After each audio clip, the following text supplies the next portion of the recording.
Assalamualaikum warahmatullahi wabarakatuh.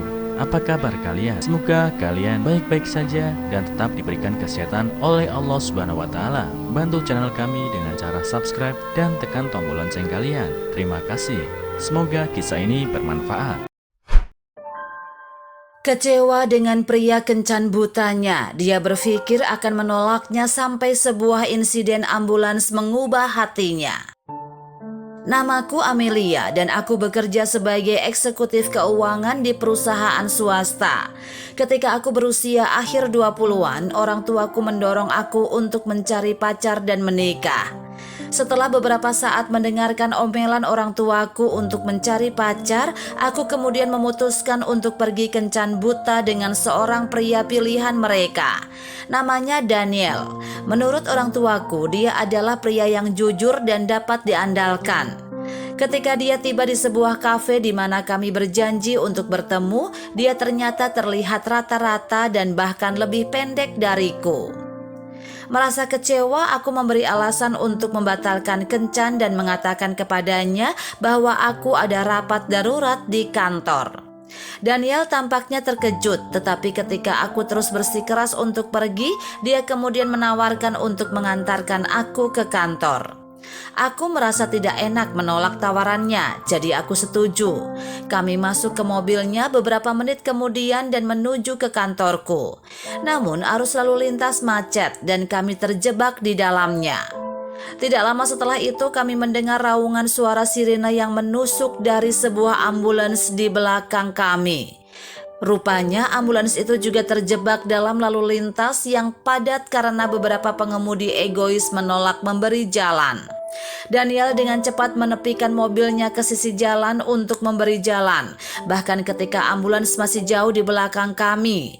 Sayangnya beberapa pengemudi lain masih menolak untuk memberi jalan. Sebelum saya menyadarinya, tiba-tiba Daniel keluar dari mobil dan mulai berjalan dan mengetuk jendela pengemudi satu persatu.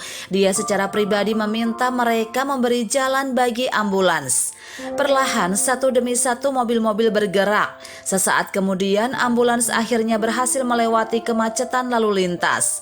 Tepat sebelum mobil kami berjalan, aku melihat sopir ambulans mengacukan jempol pada Daniel. Daniel kembali ke mobil dan saya bertanya kepadanya, mengapa dia mau pergi keluar dari jalannya untuk membantu ambulans. Dia kemudian menatapku dan berkata, karena ini adalah situasi hidup dan mati. Seseorang di dalam ambulans tidak akan berhasil jika mobil terus menghalangi jalan mereka. Bayangkan jika orang yang sekarat adalah anggota keluarga Anda. Apakah Anda akan membiarkan anggota keluarga Anda meninggal dalam perjalanan ke rumah sakit karena beberapa pengemudi egois menghalangi jalan? Jawabannya mengejutkanku karena aku belum pernah memikirkan situasi seperti itu sebelumnya. Tindakannya sangat mengubah kesanku tentang dia. Pada saat itu, aku tahu bahwa terlepas dari kekurangan fisiknya, dia sebenarnya memiliki hati emas. Aku bersyukur bahwa peristiwa yang menentukan ini telah menyatukan kita dan mengubah pemikiranku yang dangkal. Dia mungkin terlihat tidak seperti pria yang aku harapkan, tetapi sekarang aku menyadari ada yang lebih daripada hanya karena tinggi badan atau ketampanan. Selama dia seorang yang perhatian, jujur, dan dapat diandalkan, itu sudah cukup baik untukku.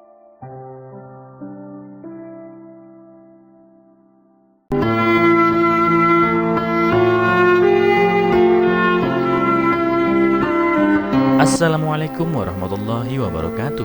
Apa kabar kalian? Semoga kalian baik-baik saja dan tetap diberikan kesehatan oleh Allah Subhanahu wa Ta'ala. Bantu channel kami dengan cara subscribe dan tekan tombol lonceng kalian. Terima kasih. Semoga kisah ini bermanfaat.